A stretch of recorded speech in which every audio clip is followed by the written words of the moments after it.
Hello there, and welcome to my guide and tips on getting started in Foundry. This here game uses the Minecraft system, and that is the 8-bit system if you're unfamiliar with that. So don't try and build your factories using that magic number 10. The magic number for this game is going to be 8. So everything's going to revolve around that little number right there. So 4 and 2 and 8 and 16 and all that kind of stuff. You're going to have a lot better time with synergies on the system if you're using that 8-bit system. Of course, the randomness at the start of the game isn't really there, except for what your biomes are going to be and all that kind of stuff. But not the important parts where your ore nodes are concerned. Your ore nodes are going to be the same. You're going to have the same system at the start, and it's going to look like this. You're not going to be able to see these ore nodes right here, for an example, but you are going to see the blue and the orange ones. And that's why I'm just going to stick with the colors: the blue and the orange and the red, basically for your ore nodes. These are small ore nodes. These are like the really tiny ones, and that's why they're special ones and they're not randomized for yourself. So just be aware of that. These here ore nodes are going to be small, and you're not going to have a lot of room to expand your base just using these ones here because they deplete. So don't overbuild yourself. That's like the best tip I can have for you at the start of the game is don't overbuild your system.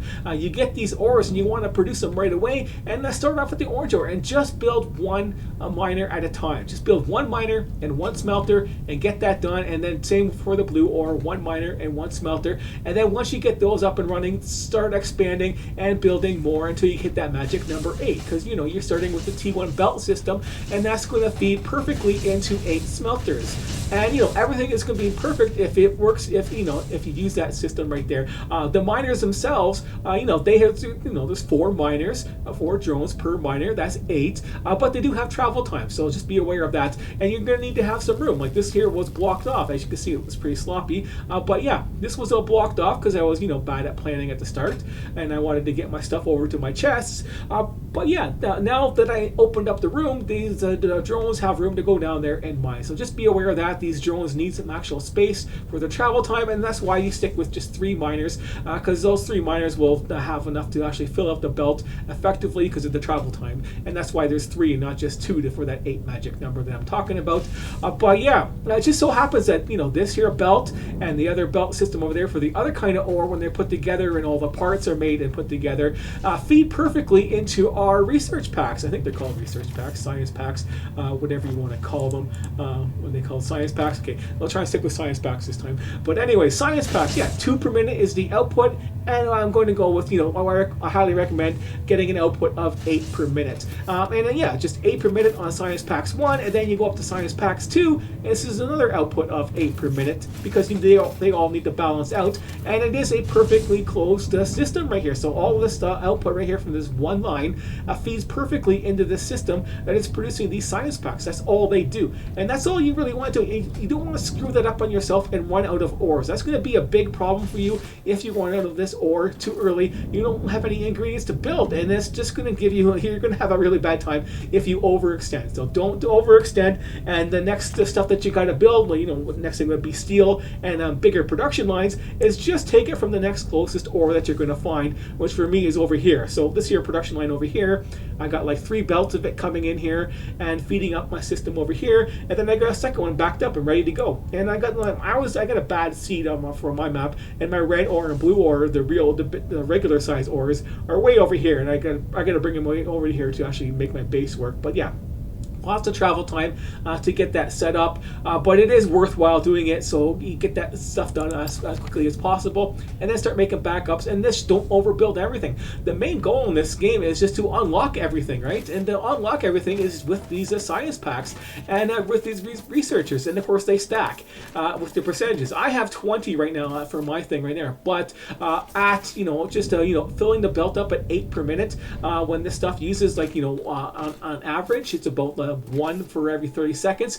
You really only need 4, but I would stick with 8 as a minimum because of the downtime and stuff like that. We can feed 8 pretty effectively at the end of the day, but of course you build as much as you want. If you actually get backed up a little bit, build a lot more. Build a little storage system for yourself to store some extra so everything keeps producing, because you're going to still need more. But I would just build up for all the science packs. Just keep going until you have 8 per minute, and do that on your tree. Focus on what the next thing is. Your first focus is going to be unlocking the science packs, and so you need conveyor belts and you need building blocks. So focus on making your production line, build those. and then focus on your science packs 3. So you can see the tech tree yourself, and then you can say, oh, I need concrete, I need steel pipes, I need advanced machine parts. That's a lot of stuff that you need to unlock and do.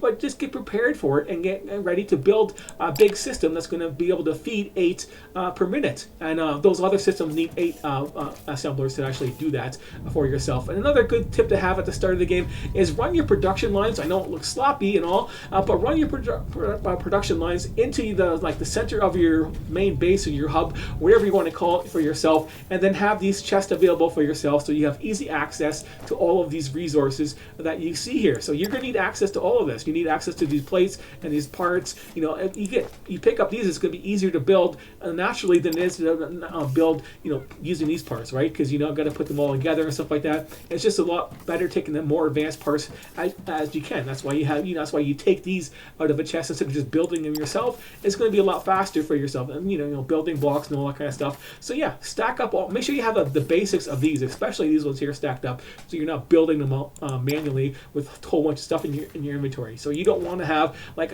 8 of these in your inventory when you only need 1 and 1 stack of that.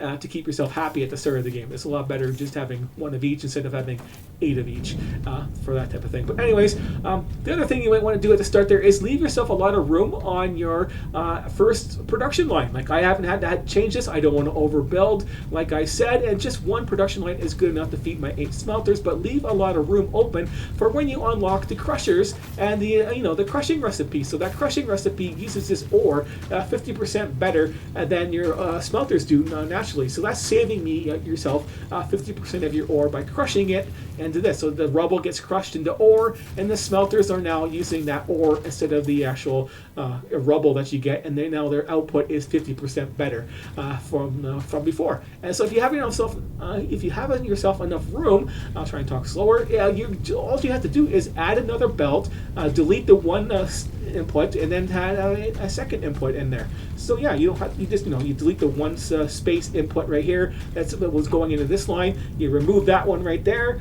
and then you go ahead and add a one that has 2. So you take the second extended one and take it off the other line, and then the crusher outputs over to here. So he outputs to here, I take it in. He outputs over to here, and I take it in. That type of thing. He outputs, I take it in. 1 crusher feeds 2 of these miners, but it's 50% better. And don't worry about advanced smelters. Advanced smelters only work better. They aren't more efficient.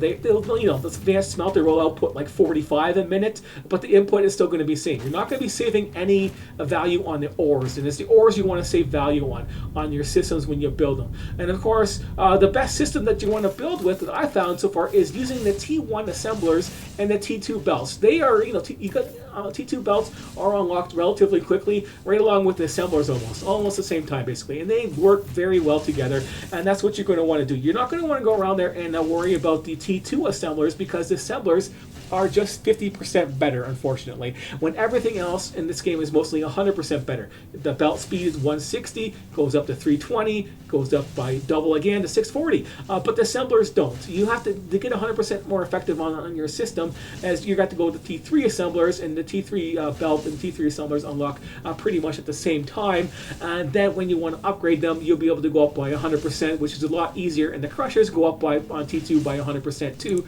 So all your stuff that you have in your system will be implemented 100% better that way, and you probably don't even need to use advanced smelter. I left some room on my system right here because I was going to use some advanced smelters, but they weren't more effective. I just worry about the ore. The number of ores that you're using is more important than how much they output, basically, right? So that doesn't matter. It's not affecting the effectiveness of the ore. It's just affecting how effective these things are at outputting stuff using them. Right? It's just bigger numbers, right? The input is going to be the same as the output on there, right? So if this goes up by 45, this one here goes up by that number too, right?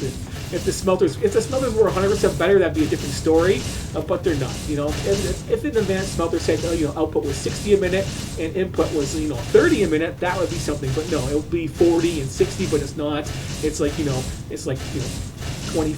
Whatever, 30 and 45, I think it is. So yeah, 30 and 45 for the output. That's just, it's the same numbers. It's just adding, I can just have more smelters. It's not going to affect anything. But with the crushing recipe right there at 50%, I'm not looking at 16 smelters anymore. I'm looking at 12 to actually feed my line and worry about my outputs. And my output is what I worry about because I need 320. I'm maximizing my output on my line, and if I want to upgrade it, I can just upgrade all that to T3 and upgrade my belt to T3, and that would be like 100% better as long as I'm taking care of the inputs. And that, this here system right here I'm using right here has the copper, I call it copper wire. It's just wire in this game, but same thing. The wire coming in and being used and feeding the machine with the little bars off there, and I have the one system over here, and that's the 12 smelters or 16 if you're not using crushers, is outputting enough to feed the wires, and then the other half of the system is enough for these wires enough of these bars to feed the other part of this system to make those electronic components right there. But the input is not going to be the same. This is only 240. It's a little bit off on there, and that's why you want to make multiple belts coming out of your ore nodes. I was trying to go for 3, but I only got to 2, and that's all I needed right now is 2 for myself. But yeah, this here system of 6 and 12 where to get the efficiency up, and the full belt right here. This is like a full belt, and then the second full belt coming around feeding the other half. It works out perfectly. And if you don't want to do that, you can another way you can do this is a half of the system right here, because I needed more. You see, you're always going to need more than just the basics to cover your needs. You need some overflow sometimes for stuff. But yeah, this is using a half of a belt system right here. So this is just the 6 crushers, and then you can do something like this. Over here on the last 4 over here, or the first 4, however you want to look at it, is the copper wire. Its output is 80 a minute, so the copper, the wire, I keep saying copper wire, but yeah, the output of the copper wire comes out first. So the smelters feed feed the stuff to get the copper ore first, and then the rest of it feeds the other one. So it's 4 and 8, and just one line instead, right? So one smelter, one line can feed the system. I could adjust it over here to have the same thing going on, but I wanted to make it a little bit easier for myself for expanding and upgrading later on. And that's why I just did one line, and instead of having it closed and complicated like that, with 4 of one kind and 8 of another kind on the same line, you kind of don't want to do that at the end of the day, unless you have a closed cell system that you're doing, which is more advanced stuff to deal with in this game. So yeah, but everything else works in that little system of 8. So we go over here to the Science Packs 3s, and then we have 8 of them because the output is only 1 per minute, and all these inputs in here, they all work out nicely for yourself because of the belt speeds and all that kind of stuff. That's why we use 8 and not the other numbers, and everything else. And once you get to the steel, you're going to want to look at having the other inputs coming into your factory. So yeah, that's when you start building this other stuff right here. So you're going to start off with the orange ore and the red ore. The blue ore was later on for actually building the stuff, but yeah, I needed to get the iron up and running right away. So yeah, feed it in from another system, and then when this one is done, I have this one that is up and running and ready to go to take over, right into there, as you can see. So yeah, as soon as this one ore nodes are empty, this one here can take over, and it's good to go. The only problem is where's my next red one going to be, right? Where's my next closest red ore around this area, right? It's pretty far away. This one here is going to feed the power one next, but yeah, for me, it would be like way over here. So over here, red and blue, again, was that's the closest ones. I would make another production line come this way, I guess, and take over here somewhere or whatever, anything like that. But yeah, that's what you're going to have to do later on.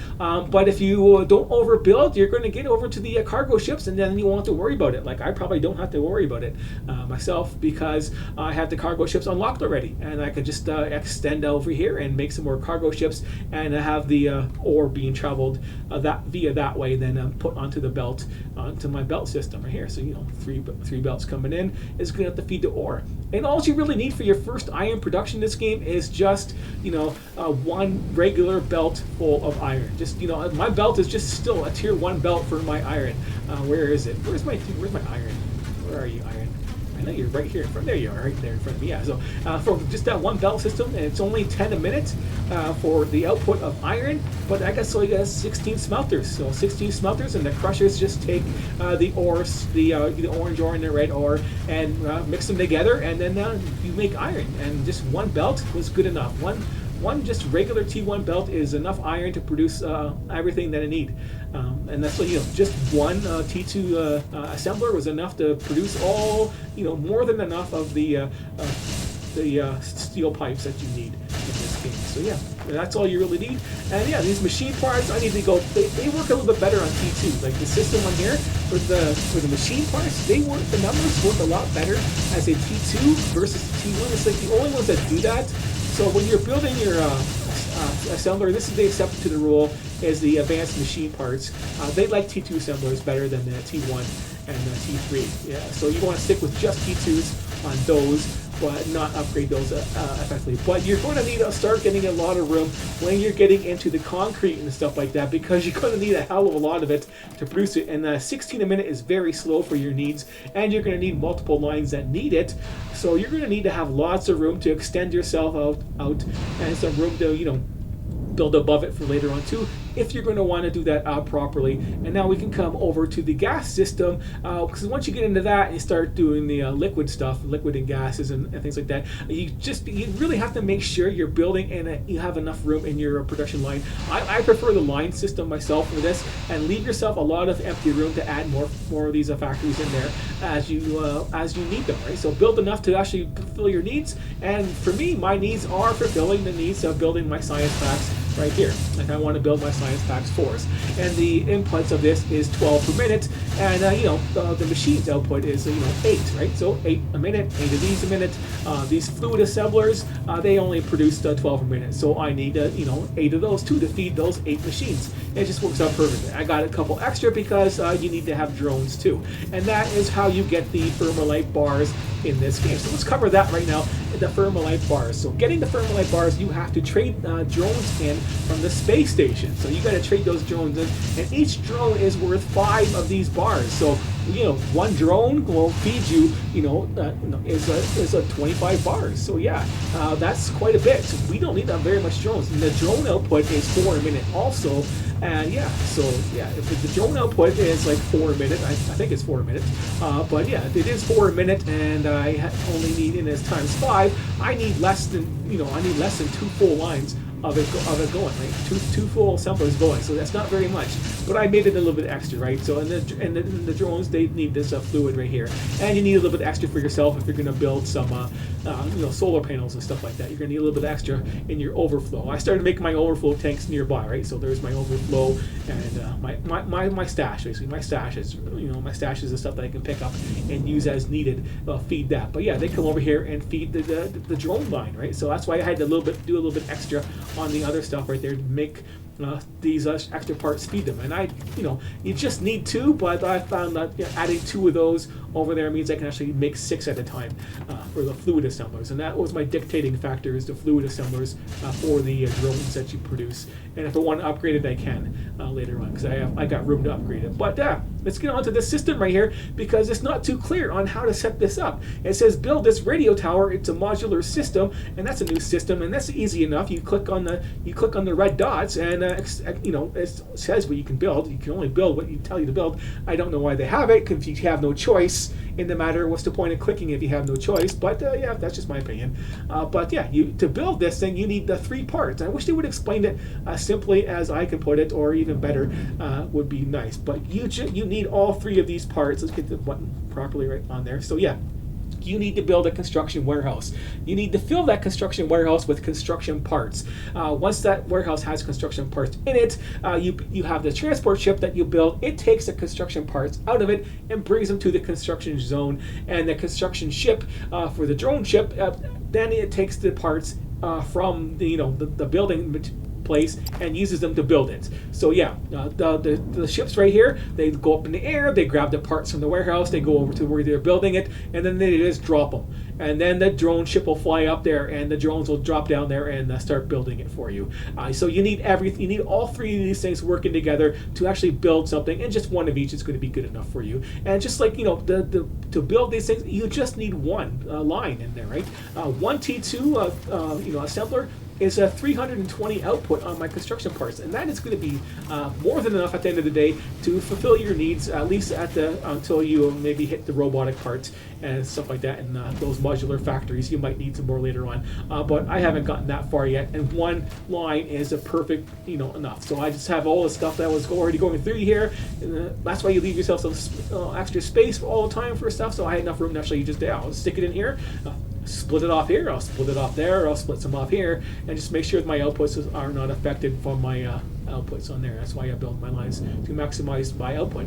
It's always a good idea to just you build your lines and do the maximum output that you can, and then the inputs, you don't have to worry about it too much until you actually fill it up there. And you do have signs you can put on there to help you out with that too. So make sure you're using the signs to remind you of what you have. Like I was 170 over, that means I was using too much on my line, and I made another half a line. That's why I got 160, and now I am 10 over. So actually I should have put 10 short. I'm shorting myself 10 a minute on here, right? So I need a production line of 10 more per minute if everything was working at 100%. But stuff's not going to work at 100% all the time on your belts, because you're going to get things are going to get filled up, right? So because I'm only building it so I have my science packs done, and if I have nothing to research, I don't need to build the science packs anymore. And if something gets stuck and is full, then the rest of it gets stuck and it gets full, and that's what you want to see, right? So you want your stuff to be you want your lines and machines to be full, so when they do get used 100%, you're not going to be running out. So if I'm 10 over, if I need 10 more and something gets slowed down, that's a good thing. It's not the bad 10%. It's a good 10 per minute number, basically, at the end of the day, for that.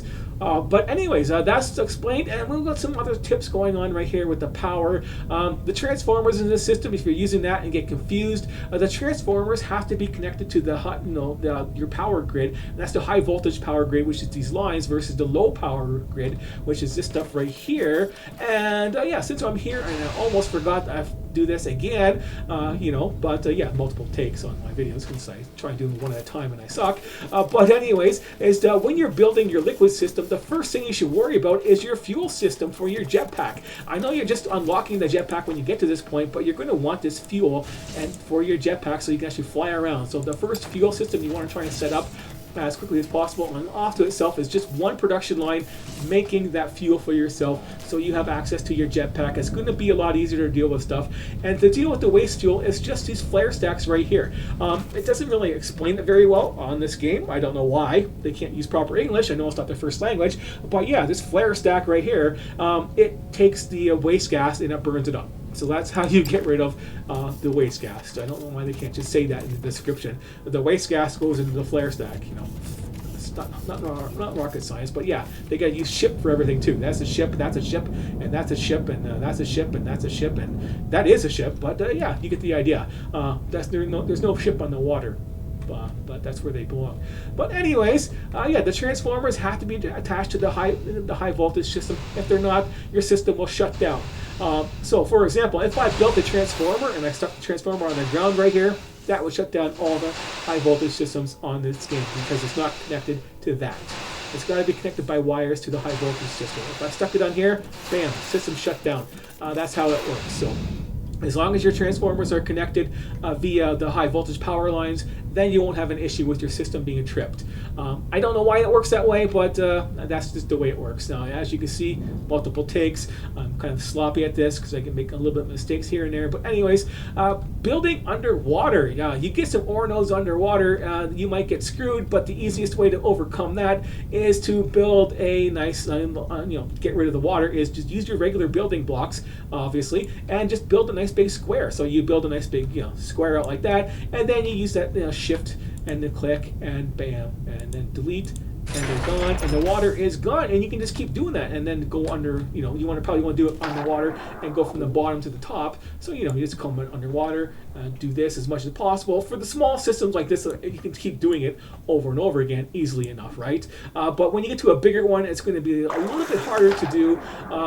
For example, over here, since we're going to go and check out this ore system right here, this one's a little bit complicated because it takes a lot of these parts right here to do that, right? Lots of building blocks, and it is the most effective way, is doing it that way. So build the walls first, or just build a whole big huge block, and have enough to fill up that huge area. I like a nice big huge area like that, and then fill in the walls so you have it. It would be nice to fill in all the parts automatically with stuff, but it just doesn't work that way. That's the best system that we have until you can dig deep enough down to get below the water line, and then you can start blowing stuff up. And then when you get to the real ore nodes, the starting ore nodes are really small, you want to try and find the middle of the height, right? So you check out where the bottom is and check out where the top is. And I missed my middle by a little bit, like maybe 3 blocks or so down. I could have gotten the 3 lower, but this was touching the outside right here. This side was heavily mined, just by the way the mine works, because I'm not using a hell of a lot on my system right here. This is going a little slower. Now this side's being used. This side was all backed up because I'm not using very much. But anyways, the whole idea is to make sure you're not wasting your time on your drones, and you know, have them on the outside touching the ore in the middle, so you don't have to readjust your system. Like if I want these drones to be more effective, I have to lower this and move it in now, but I have this drones over here covering it, so I don't have to worry about it on this one right here. But the other production lines where you're outputting 3 full lines at a time, you're going to want to have that system up and running the first time without being going back and doing it all over again, because that's a lot of travel time since we don't have any fast travel in this game for our Get Out system. But this is just for power for me, and it's effective enough that I didn't really want to use an elevator for it. You know, I'd rather just do a block of air belt, I guess. But yeah, the power system themselves is really easy. You know, they input the water, they stack in right beside each other nicely. You know, it's nice that the water going in from one side will come out the other side too, and it feeds it all, you know, perfectly fine. And then the output just sticks into the turbine right here. It's just that simple. You don't have to make it harder on yourself. And then here are the transformers attached to the power line to have my low power grid and my high power grid that I wanted to use. And you know, since my ore was right here and this was right here, I thought it was a good place to build my power station, obviously, because, you know, I need the high power to actually excavate some of this ore. And right now, this liquid. Right now, I just need 3 of these up and running. That's it. The whole system I'm running for my up to tier 4 is just using 4 of those right now. And yeah, this is still full. Yeah, so this is full. Everything else is over there is working perfectly to get Science Packs 4 of 8 per minute going. And 8 per minute seems to be good enough for researching everything really quickly, because I'm always getting stuck and not doing anything. And on that note right there, if you're getting stuck on doing stuff and you're far away from your research lab, just go ahead and build one. Like, do I have one here? I got one there. Okay, now we'll swap it in there. Wrong button again. Yeah, so if your research is done, just anywhere you are, just stick it down there, as long as you have power, at least, right? Don't go anywhere without power. Just go over here, and then you can click on your research and research whatever you want. You don't need to actually be at your hub. Just remember that. It's a nice little handy little thing to do. Just plop a research station down anywhere you are, and you're good to go. And make sure you're using the hotkeys. Like, you know, I told you the Shift and F to do the delete a big group of stuff. And of course, if you want to copy stuff, it's Q, and if you use a control in Q, you copy the recipe as well. So if I want to extend this is good enough to be side by side. So yeah, if I wanted to extend this, I can just stick that one right there, and have the recipe is already done. So when you're building your lines, build the first ones, put the recipe in there, and then use the control Q, and you should be good to go. Actually, don't use that. Just use F and delete it manually one at a time to fix that. So there you go for that. That is how you can quickly do that. I should have put that at the start, but I'm not going to try it again and do it again here. Hopefully get everything else right. You want to try and advance to the solar panels and stuff like that, and the batteries, to save yourself some ores and tapping into new ores. But the end goal of the system is to build the cargo ship over there, the transport ship thing. What do they call it? It's not called another ship, right? Where is it? That should be right here. Space station, sales warehouse, construction ship. No, I guess it's called something else. Here it is. A cargo ship pad start and target. So another cargo ship start and target. You need both of those. But yeah, that brings us to the last thing I believe that you might need help with, and that is doing the what do they call it? The deep ore mine. Once you get to deep ore mines, it is relatively easy, but you might have to get hung up like I did on actually, well, where do you put these ore miners? Because it just doesn't seem to be working properly, right? Where do I put them? It doesn't really tell you exactly what to do, or maybe it does and I just don't read it properly. Of course, you see my ores being chucked in there, regular ores, and then we have this big ore system over there. It's a big, huge thing. Look at all this ore right there, right? So all this right here. If you're on top of it, you can't see that. That's what you're looking for, that little green dot down there. So when you first come to the ore, my problem was I'm looking down, nothing. I see these things ding out there, but they don't mean anything to me. It's just like, digging in the ore or drill points. But yeah, you're looking for the drill points, and they are way the hell down there. And if you're in a curved system like this is all curvy, and if you come at it at a bad angle, you might not see that little green down there, but that's what you're aiming at. You see that height was 54, and height on this one over here, what I picked on this one here was 54 also. So that's where you build your elevator shaft, and you got your own separate power system over here, so you don't have to worry about your transformers and stuff like that on your power grid. So yeah, solar panels and is good enough. Solar panels and some batteries, and then you'll be good to go for your system. You drop your elevator down. They're easy to use. You just open the config, and the height I wanted to go down to was 54. You put in 54, and then it'll build a hole for you. You can use that for free digging as much times as you want. So you can just delete this, scrap it, and rebuild it somewhere else a little bit over, and then do it again if you want to. Reposition stuff or dig holes for yourself without actually using a lot of explosives, because they might be a pain in the ass to collect all the ingredients and build them and all that kind of thing for yourself. They might be, but yeah, once you get down here, the elevator doesn't blow up, so you just get out of your elevator and just blow everything up until you actually make yourself a little hole, and this is what you're looking for. That's what the little green dot is. This right here, and this is where you stick the ore vein miners. They only work at 160 minute per output, and you can only put 2 in. At this one here, I think the rest of them all are going to be stuck at 2 too. So they all look pretty small for their inputs on those green things for the deep ore mines. But yeah, so yeah, 160 is a regular belt. I want things to go faster, and yeah, one elevator shaft right here just fits a T2 belt line system. So yeah, we don't have to worry about T3 and upgrading this same thing to T3 because our outputs are only T2. Yeah, so well, T2 total. Right, for both of them. Both of them together equals the T2 belt, full belt line. And this is, come on, shift. Oh yeah, space. Faster. Right? Used to the other control system, but anyways, yeah, let's get up here. Get stuck. But yeah, I got extra room for my solar panels and stuff. But yeah, it just comes up here, and then now that it's outputted, I have your nice big storage container for your overflow, and it just goes into your system right here. And all you gotta do is name it over there. I just named it, the Tel Ore 1. So that was my destination over there. Set destination. That's the name of the station. And then just fly stuff over for you. And you're going to want to do that for all the ore systems and set it up. And of course, on the map, it says this one here has 15 drill points. So I can do this 14 more times for that one. And then over here, it says 16 drill points for there. Then you get fracking, which makes these ores last forever. So yeah, you're probably only going to have to do 1 ore each of these, and then have them going over to your base at the end of the day for the end game Mega Factory. I'm not at Mega Factory status yet. I'm just at a, sloppy ass factory status, I guess we want to call it. We can call it that. But yeah, that's how you get there. But yeah, I think that's all the tips I have for you today, and what you can expect of this game. But yeah, it is getting kind of boring, honestly. So yeah, I'm kind of bored. I really don't want to set up the robotic part system at the moment. I'm kind of burnt out of this myself. But yeah, that's just me. I don't know what you're going to do, honestly. But yeah, I think people have more attention span than I do these days, but for this kind of stuff. But yeah. That's my tips on getting started, and my guide on getting started. So yeah, I put them both together for the basic stuff for this game. So yeah, hopefully this helps you out on getting started on some of the key. Just remember some of the key notes I told you about this. Don't overbuild with your regular ore nodes. Just know a key factor and a nice little hub, and 8 is the magic number in this game. So that's it for today. Thanks for watching, and I will see you later.